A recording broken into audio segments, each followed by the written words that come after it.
Hello everyone, what is up you guys? Welcome back to another episode of Killer Instinct. Thank you so much for joining me today. If you are new here, hi, my name is Savannah and I am your host of Killer Instinct.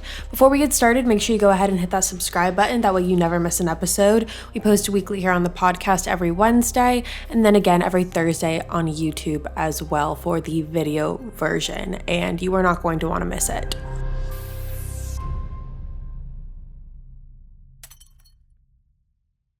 So for today's case, we are talking about a wild case and one that I have wanted to share with you guys for a couple months, basically ever since it happened, and it took place a couple months ago, and I have been following it like a hawk since it came out. I've joined the Facebook groups, I've watched the videos, I've seen it all, and I feel like now I'm at a place where I can accurately tell you guys about this case. But before we get into it today, I was going back and forth on whether or not I wanted to preface this in the beginning of the video or if I wanted to wait until the end. However, I think it's good to start with. So today we are talking about a woman who, no matter how great she was and how many positive and complimentary things the people who knew her had to say about her, just like every other human on the face of the planet, she had some skeletons in her closet, you could say, as we all do.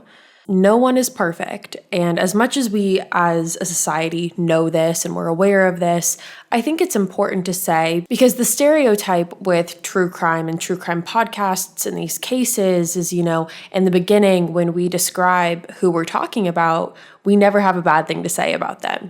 They lit up a room, their smile could brighten anyone's day. And it's something that a lot of times, people roll their eyes at. And I've seen it in my comments as well, where people dismiss all of those compliments because they don't see them as true, or they like, who could be this positive of a person? And of course, they always end up in these situations.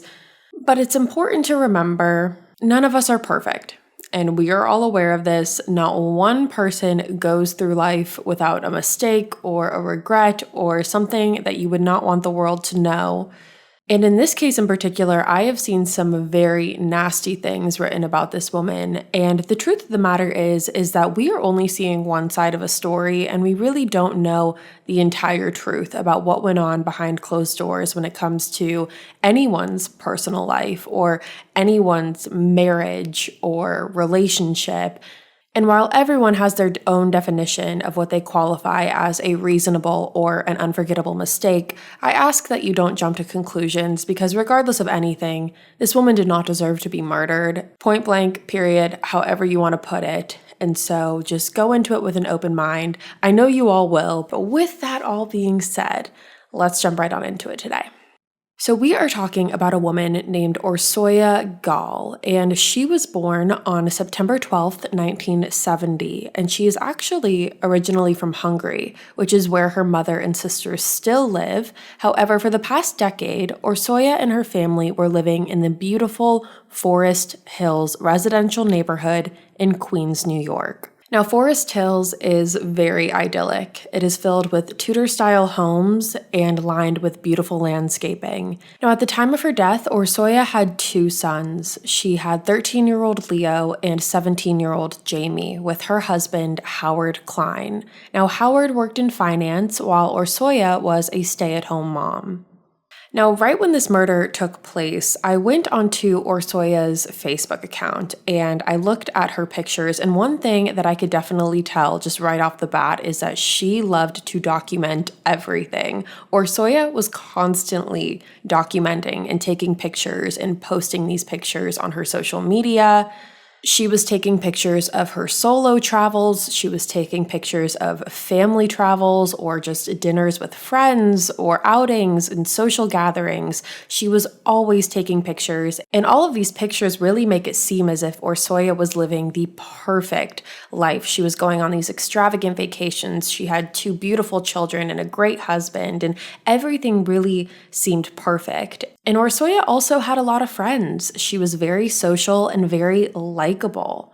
She's described as an incredibly loving and doting mother. Her kids are said to be her absolute world, and she was very much an animal lover and a nature lover. She had a dog, and this dog was said to have been her little sidekick. This dog went with her everywhere. And her other interests included the arts. Orsolya was a big fan of theater and ballet, which she was honestly living in the perfect place for it. She was living right outside of New York. She had endless opportunities to go see shows and recitals, and she took full advantage of that. Often she would go either with her friends, her family, or even by herself to just watch these shows because she loved it that much.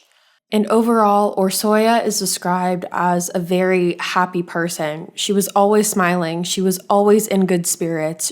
After her murder, there were so many people who came forward and only had the best things to say about her. I truthfully don't remember the last time I've seen so many people come forward to talk about a victim and to talk so highly about a victim. Not one person had a bad thing to say about her. She was said to have been always smiling and always in the best of spirits. She was always very social, and everyone loved her. So where did it all go wrong? So Orsolya's murder occurred on the early morning hours of April 16th, 2022. So just a little under 2 months ago. But before we get into what happened there, let's talk about the timeline of what happened in the hours leading up and where Orsolya was the night prior on April 15th. So at this time, Howard and their oldest son, Jamie, were actually gone visiting colleges. Again, Jamie is 17 years old, so he was starting to think about where he wanted to go and what universities he wanted to look at. And on April 15th, him and his father, Howard, were in Portland, Oregon, looking at colleges, and they were planned to come home on April 16th. So because they were gone, that obviously left Orsolya and Leo at the house by themselves, and this day seemed like any normal, typical day. A neighbor recalls seeing Orsolya in the backyard with her dog earlier that afternoon, and she seemed in good spirits. They didn't exchange any conversation, but he said that this seemed like a very just normal outing. She wasn't acting like anything was wrong. She didn't seem upset. Everything seemed perfectly fine. Now, on the night of April 15th, Orsolya actually had some plans of her own that night, and these plans consisted of going to the Lincoln Center to watch a show with some girlfriends. So she ended up going to the show and then separated from her friends afterwards, and after the show was finished, Orsolya then went to a bar. Now, this bar was called the Forest Hills Station House, and Orsolya was a regular here. Employees said Orsolya was a familiar face, and they were very happy to see her when she walked in. She was always happy and always smiling, and this night was no different. She wasn't acting weird at all. However, little did she know that these were her final moments of her life. Orsolya was at the bar by herself, which wasn't unusual for her. She did this quite often. She stayed there for about 45 minutes and ordered her regular drink, which was a Moscow Mule. After finishing up at the bar, she then made her way back home and arrived back to her house around midnight. Now, at this point, the next couple hours are a little bit of a blur. However, what we do know is that on the early morning hours of April 16th, there was a man named Glenn who was walking his dogs through the Forest Hills Park. This is something that he did very regularly. He'd lived in the Forest Hills area a very long time. However, while he was walking his dogs, he spotted a black wheeled duffel bag. He saw the bag laying half on the grass and half on the sidewalk. At first, he didn't think anything of it. This just seemed like any normal bag. However, when he got closer, he ended up seeing a large amount of blood leaking from out of the bag and onto the pavement. So Glenn's first instinct was to kick the bag lightly to just see if he could get a feel for what was inside the bag or how heavy the bag was. And he said that when he kicked it, the bag was very, very heavy. So Glenn's next instinct was to then unzip the bag a little bit. He didn't do it fully, but just enough to the point where when he opened the bag slightly, he saw a pair of pale, bare feet inside of the bag. Now, when Glenn saw these feet, It didn't really hit him what was going on. He said at first he thought maybe he was just opening a bag that had a mannequin inside of it, or this was just a theater prop of some sort. However, what we know now is that that was not the case. Now, at this point, Glenn decides to fully unzip the bag to really see what's going on. And when he did that, he saw the bottom half of a woman's body. The woman was wearing black skinny jeans and a belt, and he also saw the upper half of the woman's torso. And at that point, Glenn knew that he was not looking at a mannequin and that this was a body. And what we know now is that the body inside of the bag was Orsolya Gaal. Orsolya's entire body had been stuffed into this bag head first, which is why when Glenn unzipped the bag, he saw her feet and the lower half of her body. Her body was curled up into a fetal position, and Glenn immediately then dialed 911 and waited for authorities to arrive. Now, when police got there, they had no way of identifying Orsolya because she had no identification on her. So because of that, they were really at square one, or at least they thought, because weirdly enough, but also luckily enough, there was a trail of blood that basically mapped out exactly where this bag had come from. It was almost as if authorities were looking at a treasure map and it was just leading them from one point to the next. So authorities then followed this trail of blood, and it led them a half-mile away from where they found the bag, and it led them to the Forest Hills residential neighborhood, more specifically Orsolya's house. And so because the trail of blood led police back to her home, authorities were able to identify her. After an autopsy was performed, it was concluded that Orsolya suffered from 58 stab wounds overall. She was stabbed in the neck, torso, and arm. However, she died from the stab wounds in her neck. Now, when her autopsy was performed, it showed that Orsolya did have defensive wounds on her fingers and palms, so she did try to fight back. So after police are led to Orsolya's house, they identify Orsolya as being the woman in the bag. They then go and knock on her door. And there is some conflicting reports on whether or not police got an answer when they knocked on the door or whether or not they just let themselves in. Either way it happened, authorities came in contact with Leo, who again is 13 years old. He's Orsolya's youngest son, and there has been a lot of scrutiny towards the NYPD on how they treated Leo, and for pretty understandable reasons, because when authorities got their hands on Leo, they pretty much immediately treated him as if he was the one responsible for his mother's murder. Right when they got to the house, they put Leo in handcuffs and sent him off to the police station for questioning. Again, Leo is 13, and he did not have a consenting adult there to kind of guide him through that because he is underage. Not only that, Leo was still in his pajamas. He was not wearing any shoes. And Leo was half asleep to begin with when authorities arrived, so you can imagine what was going on in his mind when authorities showed up to his house, handcuffed him, sent him off to the police station, basically treating him as a suspect, and then throughout all of this, somewhere along the way, finding out that his mother had been brutally murdered. So when police brought Leo to the station, they pretty much interrogated him, but quickly realized that he had nothing to do with it. And so they basically put him through all of that trauma for nothing. And that's not to say that, everyone shouldn't be looked at in a situation like this, because we've seen cases where 13, 14, 12-year-olds have committed horrific crimes. However, to just jump to that conclusion so quickly is where the NYPD has really been put under fire. Now, during all of this, while Leo was at the station and being interrogated, Harold and Jamie are informed about what has happened. They were actually on their way back. They were packing up their belongings to head to the airport to head back to New York when they got the call from police. Now, when Harold got this phone call, obviously he was devastated. How could you not be? You can't even fathom what someone goes through when they receive news like this. However, something in his mind clicked, because he told police that on the early morning hours of April 16th, so that very morning, he received a very strange text message from Orsolya's phone. The text read, quote, "Your whole family is next. Your wife sent me to jail some years ago. I'm back." End quote. Now, as you can imagine, this is a horrific text for anyone to receive, but then you put it into the context of what is happening, and it is chilling. Now, all in all, Harold has not made many public statements, so there isn't a lot that we know when it comes to this text. But what we do know is that he received it on the early morning hours of April 16th, and it was sent from Orsolya's phone.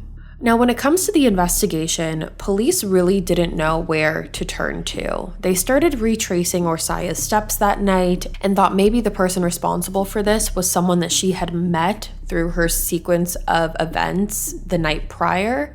Was it someone that she met at the bar? Was it someone she met at the show? Was it someone who saw her walking from place to place and decided to stalk her?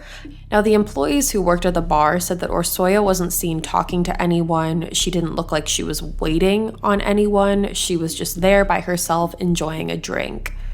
So the list of potential people who could do this was endless, but there was one thing that they did know, and it is something that we have seen time and time again in these cases, and that is that this was a crime of passion.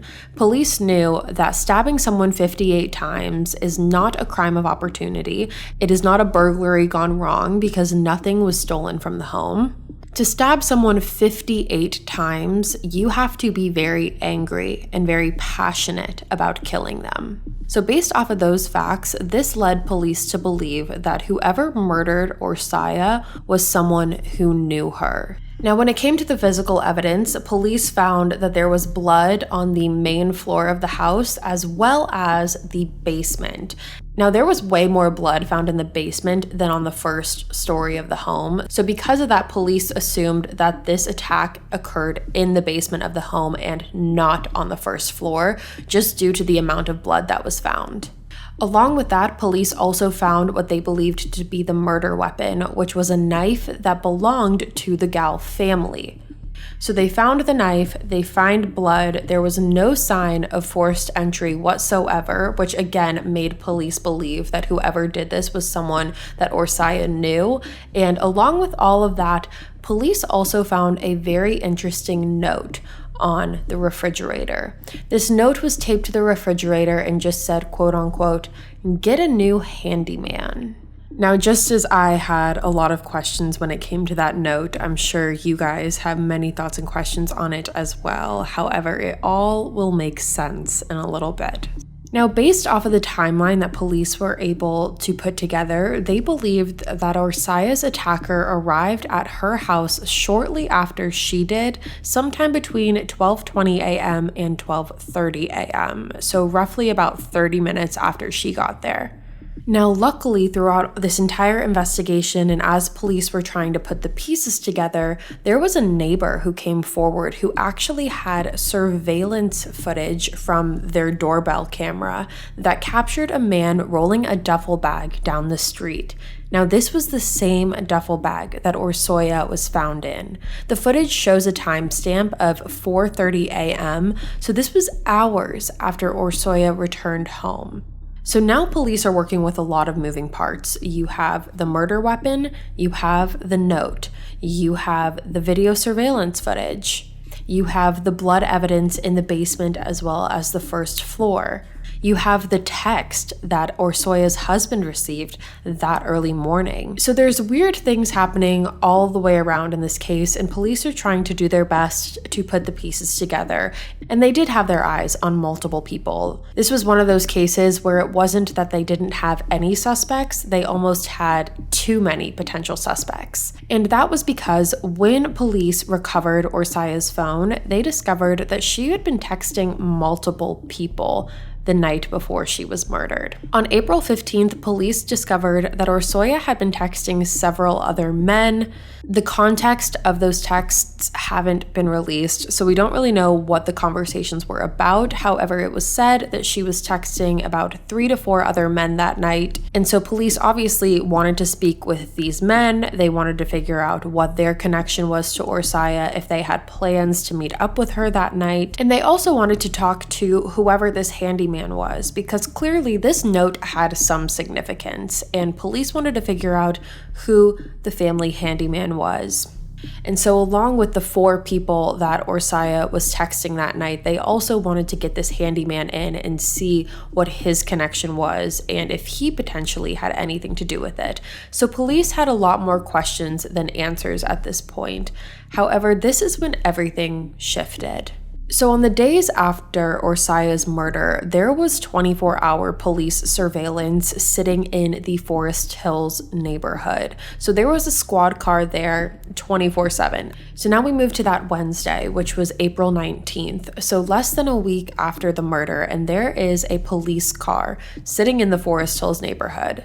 And while the police officers were sitting in this car, they ended up getting approached by a man. And once they were approached by this man, he told them, quote, "I hear that you're looking for me," end quote. Now, he made it very clear to police that this was in reference to Orsolya because he told them that he was the one responsible for her murder. Now, obviously, police were very thrown off at this because how often is it that a murderer will walk up to a cop and voluntarily say that they were the ones who did it? It almost is unheard of. So because of this, police knew they needed to act quickly, and they brought this man into the police station for questioning, where again, he confessed. So you're probably sitting here now and wondering, who on earth is this man? What is his name? And we are going to get into all of that. However, before we do, we're going to take a quick moment and thank our sponsors for today's video. Now, we all have different definitions of what it means to better ourselves and what it means to take care of ourselves.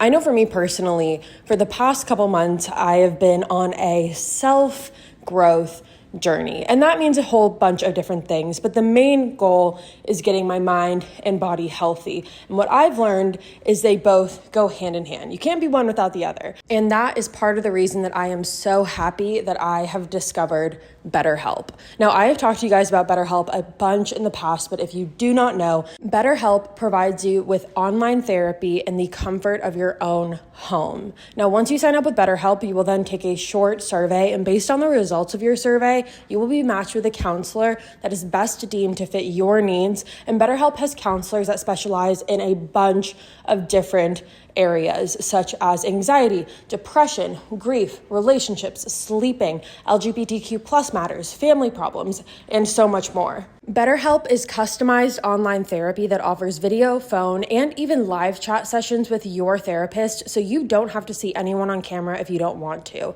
It's much more affordable than in-person therapy, and you can be matched with a therapist in under 48 hours. Our listeners get 10% off their first month at betterhelp.com/instinct. That's betterhelp.com/instinct. Hundreds of $1 million gone. Some of the richest people on the planet, giant companies, banks, all conned out of their fortunes by one man, a man that his own victims call a genius, Gilbar Shikli. From Wondery and Pineapple Street Studios comes the new true crime podcast Persona, The French Deception, the unbelievable story of one of the greatest criminal masterminds of the 21st century. For more than 10 years, Shikli tapped into his victims' deepest fears, as well as their sizable egos, and ultimately pioneered a scam that took over the world. But his story is more than just a tale of criminal genius. It's a story about the moment we're living in right now, the golden age of scammers, and the power of seduction. Follow Persona, The French Deception, wherever you get your podcast. Or you can listen early on Amazon Music or early and ad-free by subscribing to Wondery Plus in Apple Podcasts or the Wondery app.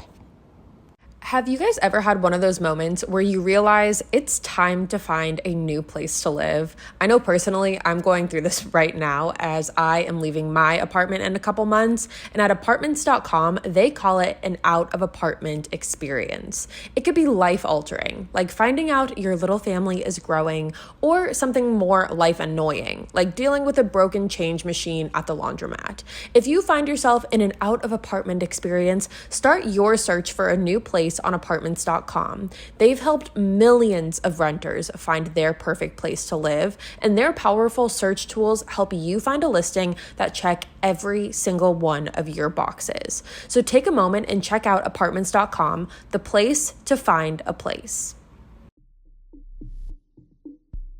So who is this mystery man that has confessed to this horrific crime? That would be a 44-year-old man named David Bonola. Now, David was actually working as a handyman at the time of the murder. However, his dream was to be an aspiring filmmaker, and he came over to the United States illegally from Mexico about 21 years ago and has been living here ever since. Now, it is reported that he is legally married and has 2 children of his own, and it actually has been said that David's wife and kids lived in the Forest Hills area at the time. However, David and his wife are estranged, and he lived in an apartment by himself, not too far away from them. Now, just to put it bluntly, David is a weird guy. Now, if you're familiar with YouTube, you would know that you can make playlists of videos and compile them together, and you can go back and look at your playlists, and it's just easier to access the videos that you like. And so David had many playlists on his YouTube account, and these playlists were not of his videos because he didn't really have any videos. They were just videos of other people, but the types of videos that he was saving and putting into these playlists were a little concerning. These videos basically had 2 categories. One was crime and one was women. Now, the crime category and the videos that he had in that playlist were about people getting murdered, raped, stabbed, different accidents that had been happening in the New York area. And then when it came to the women category, he was saving a lot of videos, and you guys will probably know the kind of videos I'm talking about. They're the kind that, quite honestly, a lot of people make fun of, and they kind of take it as satire. They're basically just tips on how to get any woman. And the videos say that. They say how to get any woman you want, how to not take no for an answer, how to get any woman to fall in love with you, how to be irresistible towards women. He even had one saved about how to seduce a married woman. So a lot of these were just centered around a very misogynistic approach, and that is why a lot of people just view them as satire on a day-to-day basis. However, David seemed to take these videos very seriously. And it's been reported that David had a talent of making women feel very uncomfortable, just in general.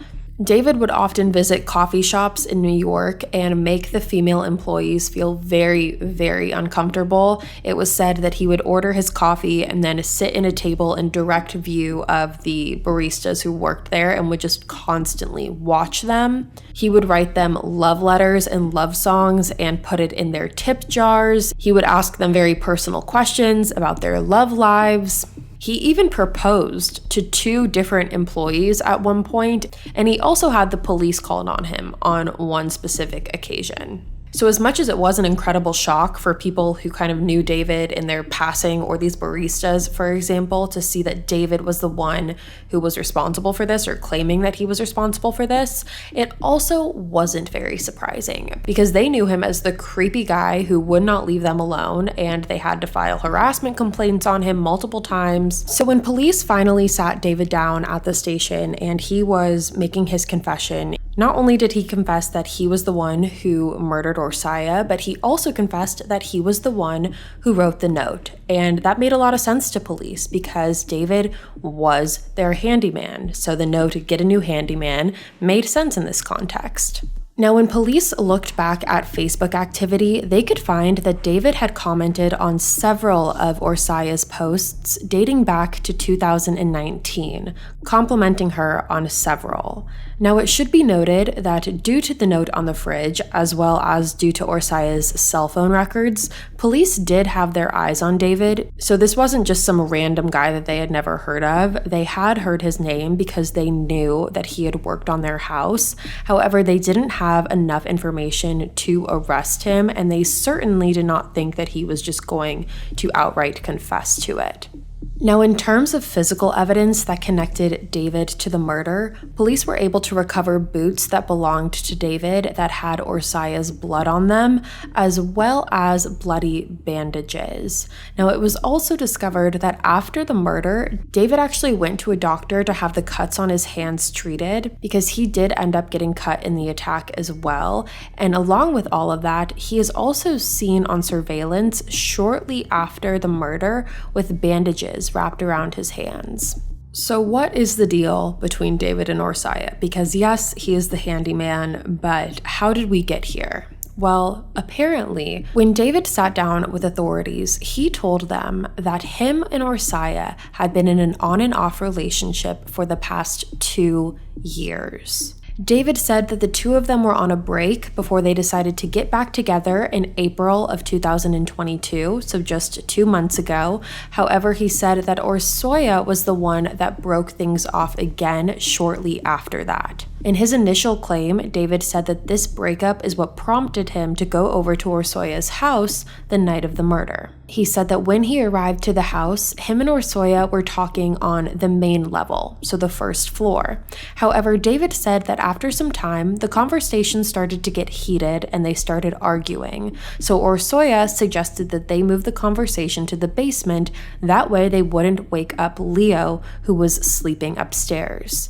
Now, he said that when the conversation was moved to the basement, he got increasingly angry and ultimately saw red and could not control his anger and just started stabbing her with the knife that he weirdly enough brought into the basement to begin with. And that's just an example of David's stories not really making a lot of sense, because in the beginning, David was very much acting as if this just happened out of nowhere and that this was a very spur of the moment thing. However, this had to have been premeditated to some degree if David took the knife down to the basement to have that conversation. That's where his story loses a little bit of credibility, because he's saying, we started talking on the first floor, we were kind of getting a little loud, having this argument, and then we decided to go into the basement to finish the conversation, and then things just got out of control from there. But somewhere along the way, he had to have picked up that knife and took it into the basement with him. So whether or not he forced Orsolya into the basement, or whether it was he grabbed the knife without Orsolya seeing it and then walked into the basement, he, to some degree, knew that he was going to take this knife into the basement and kill her with it. David said that after he had killed Orsolya, he then looked around the house for something to put her body in, and that is when he found her son's hockey bag and stuffed her body into it, and then waited in the house until about 4:30 a.m. before dragging her body down the street, because he said he didn't want Orsolya's son, Leo, waking up and seeing his mother in that state. Now, in order to obviously get the full story and to get as much information as possible, police and detectives have spoke with David several times, and he has changed his story multiple times throughout these conversations. And in one of their more recent conversations, David disclosed a piece of information as to what his real motive was. In a more recent interrogation, David has said that the reason he went over to Orsolya's house to begin with was because he believed that she had given him HIV. Along with that, David claimed that Orsolya cheated on him, which is a very rich claim considering the circumstances, and that he was used by her, and that she said that she loved him and was now breaking up with him again, and it was all just too much for him to handle. However, what really prompted him to go over is the HIV thing that he is claiming.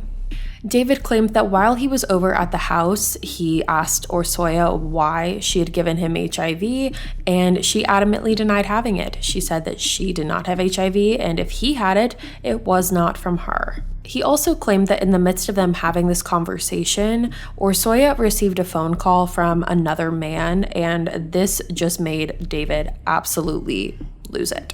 And in this new story, David claims that Orsolya was the one who actually grabbed the knife first, and then David tried to get the knife out of her hand, and in turn, the two of them just started fighting physically, and David ended the fight by stabbing Orsolya to death.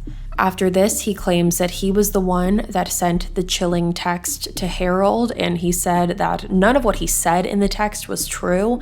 He just wanted a way to get the spotlight off of him, which you would think if that was the case, he wouldn't put the get a new handyman note on the fridge, but I digress. After that, David claims that he stole Orsolya's laptop because there were very explicit videos of him on there, and then threw her laptop in the Hudson River. Now, here's the thing. We do not know about the HIV claim. It has not been released whether or not David has HIV. It has not been released whether or not Orsolya had HIV. And quite frankly, it is not our business. However, I think it is fair to say that everything that David says should be taken with the biggest grain of salt that you can find on planet Earth. David has switched up his story so many times that we don't know what the truth is or if any of these versions are what actually happened. He could have just made a surprise visit to Orsolya's house that night. We don't know what happened. Quite frankly, I think that he is making up all of these stories and changing his version of events so many times in order to try and tear down Orsolya's reputation. If you want my personal opinion, I don't truly believe the HIV claim is real, or maybe he used it as an excuse to talk to her, but I don't think that that was his reason in going over there that night. And obviously, anyone who commits an act like this, there's a screw loose somewhere. Wherever you want to find it, there's one loose in there. And I think it's very fair to say that that is the case with David as well. It's been said by police and detectives and the public that he is not the most stable person in the world. And I think that that is shown through the series of events even before the murder, but also obviously now including the murder. Now, where we stand right now is that David has been arrested and charged with second-degree murder, first-degree criminal tampering, and fourth-degree criminal possession of a weapon. Now, regardless of the fact that he has confessed to this murder on 2 different occasions at least, he is pleading not guilty to these charges, but if he is convicted, he will get 25 years to life. Now, again, like I said, we don't really know what happened here. We don't know why David went over to Orsolya's house that night. We don't know what set him off. We don't know what triggered him. We don't know why he did what he did.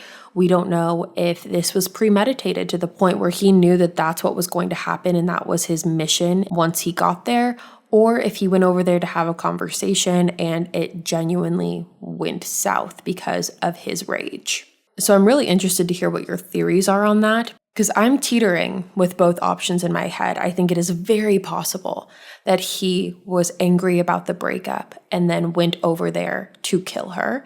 I also think it's possible that he went over there to try to win her back and she rejected him again, and that sparked the anger. I think it's possible that he went over there to talk to her and maybe she did get a text from someone else or a call from another man, and that's what set him off. All of them seem like very plausible possibilities. However, the one that I just can't get on board with is this HIV thing. It just seems very out of left field and seems like he's trying to make an excuse for his behavior. So now that we're wrapping up this episode, I know we mentioned this in the beginning, but I do want to reiterate. The victim blaming in this case and towards Orsolya has been unreal. The public shame that Orsolya has received after she has been murdered in one of the most brutal ways is sickening to see. And I'm sure you can imagine what people are saying, because obviously there were some things going on in Orsolya's life that we don't know the full story of, so we can't make an accurate assumption.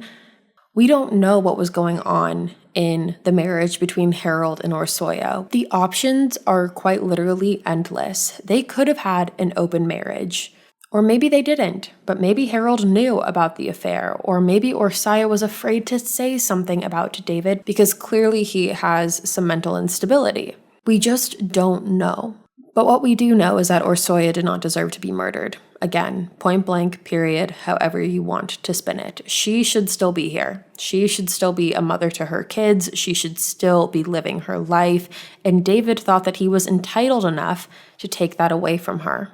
So I will definitely be watching as this case unfolds in the future, and I will keep you guys updated on it as well. I really am interested to hear what your theories are about this case, because while this case is solved, we don't necessarily know why. We have the who, we have the what, we have the when, we have the where, we don't have the why. But I'm really interested into seeing what you guys have to say about this one. So with that being said, you guys, that is all for me today. Thank you so much for tuning in to another episode of Killer Instinct. Again, if you are new here, hi, my name is Savannah, and I'm your host of Killer Instinct. Make sure you go ahead and hit the subscribe button. That way you never miss an episode. We post weekly here on the podcast every Wednesday, and then again every Thursday on YouTube, and you're not going to want to miss it. I'll be back next week with a brand new case for you guys, and until then, stay safe. Bye, guys.